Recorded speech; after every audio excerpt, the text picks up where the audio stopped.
A lone horse moves slowly through the quiet streets of a medieval city. On its back sits a young woman with her head lowered. She wears no clothing, yet her body is hidden beneath a cascade of long golden hair. The streets are strangely silent, the windows are closed, and no one dares to look. Who was this mysterious woman? Why would a noble lady risk her honor in such a shocking display? And did this extraordinary event really happen? The image comes from John Collier's famous painting of Lady Godiva, one of history's most enduring legends.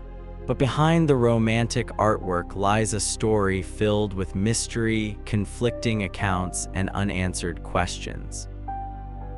Today, we'll separate historical fact from medieval myth and discover the truth behind the woman whose name has survived for nearly 1,000 years.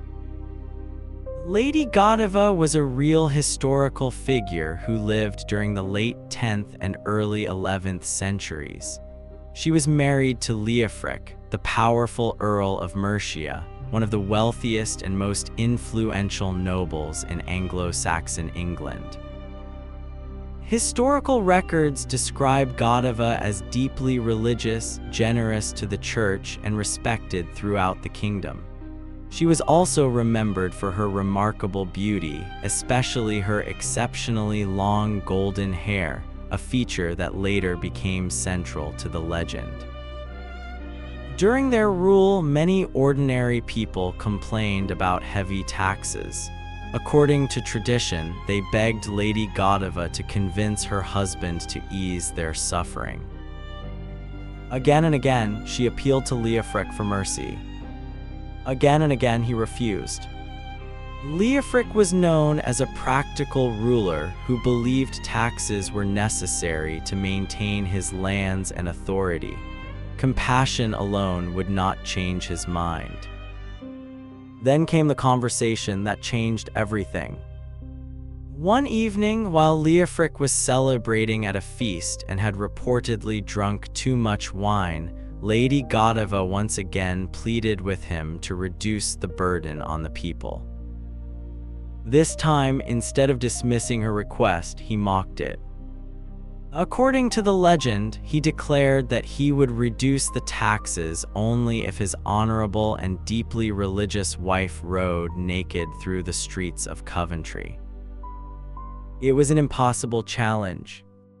For a noble woman of the 11th century, public nudity would have meant complete humiliation. For a devout Christian, it was almost unthinkable.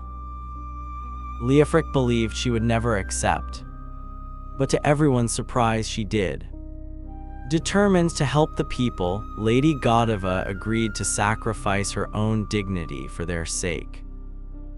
The story claims that on July 10, 1040, she mounted her horse and slowly rode through the entire city wearing nothing except her flowing hair, which covered her body. Different versions describe the event differently. One says that God miraculously surrounded her with an invisible veil, protecting her modesty. Another claims that Lady Godiva ordered every citizen of Coventry to stay indoors and close their shutters so no one would witness her ride. Afterward, Leofric supposedly honored his promise and reduced the taxes. Some versions even claim he abolished every tax except one placed on horses. It is a powerful story. But did it actually happen? Most historians believe the famous ride is almost certainly a legend.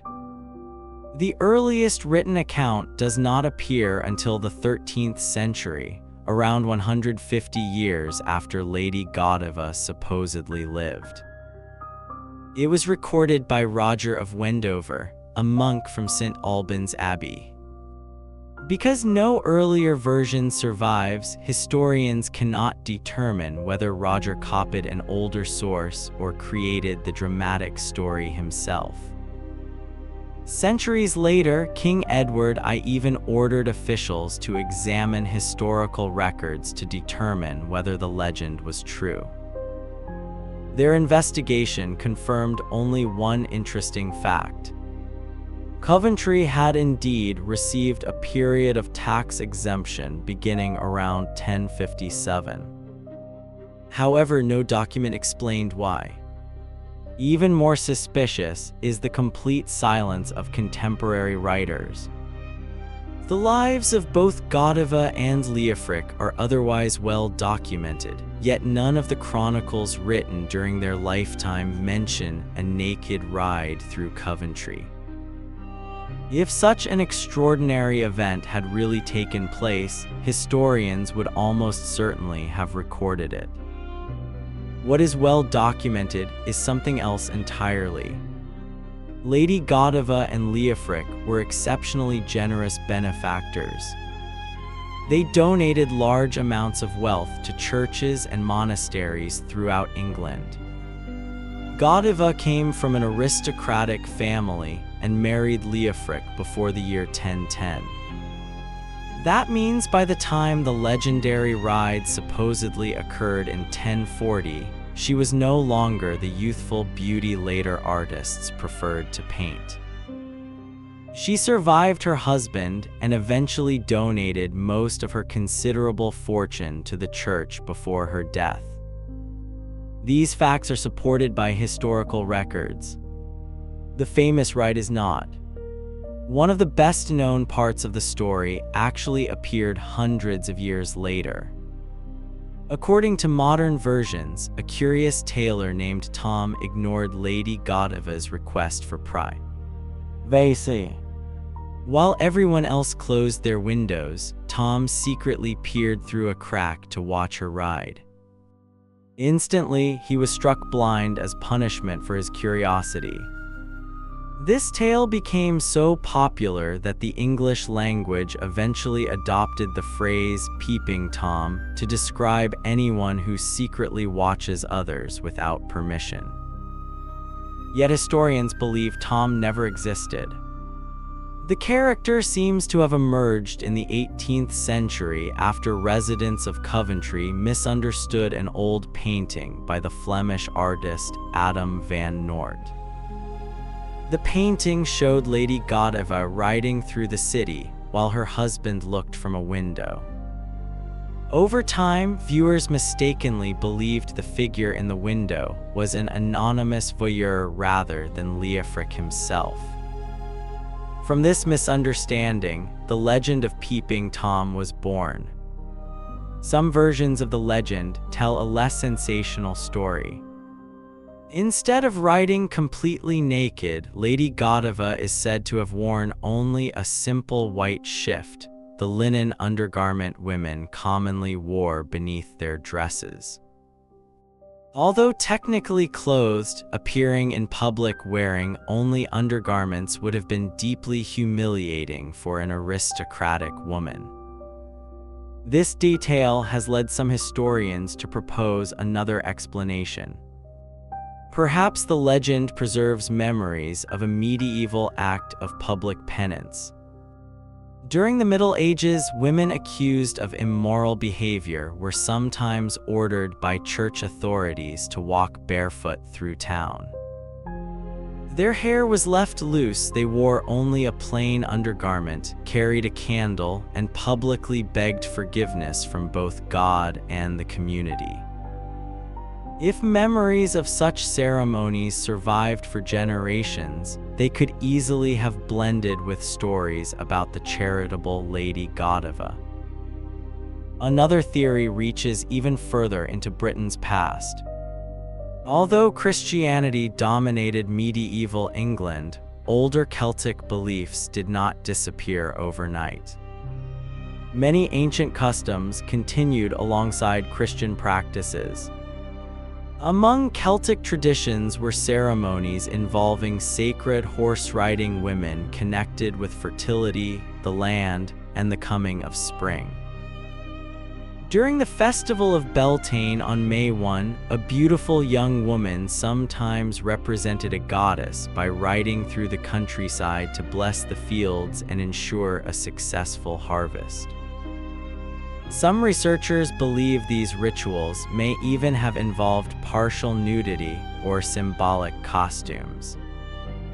Over the centuries, these ceremonies gradually evolved into the tradition of choosing a May Queen, a celebration that spread throughout Britain.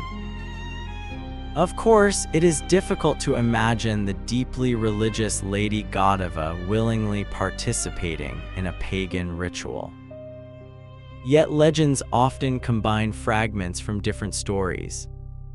A generous noblewoman, an anonymous woman performing public penance, ancient Celtic ceremonies. Across generations, these separate memories may have fused into the single legend we know today.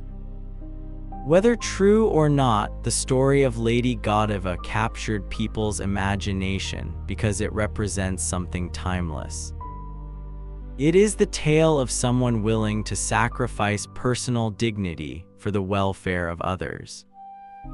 That message proved more powerful than historical accuracy. The people of Coventry embraced Lady Godiva as their greatest local heroine.